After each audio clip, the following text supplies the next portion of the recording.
Mga kapulisan at local government unit ng Rehiyong 1 sanib puwersa sa pagbibigay ng serbisyo sa lalawigan ng La Union hinggil sa nararanasang epekto ng Southwest Monsoon. Police Corporal J.R. Del Mendo, ibalita mo.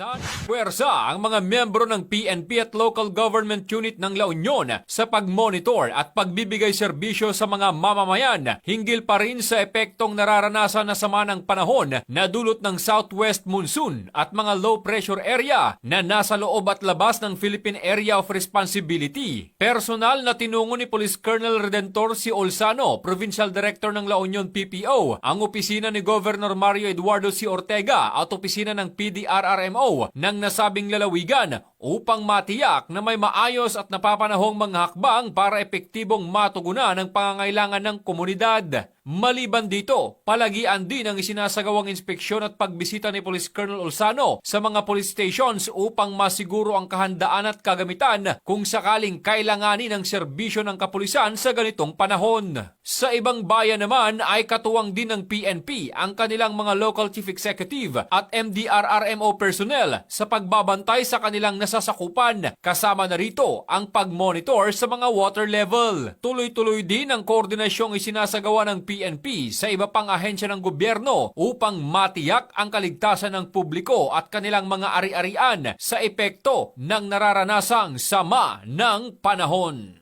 Mula dito sa Ilocos Region, ito ang inyong PNN correspondent, Police Corporal J.R. Del Mendo, alagad ng batas, taga-taguyod ng Balitang Pulis.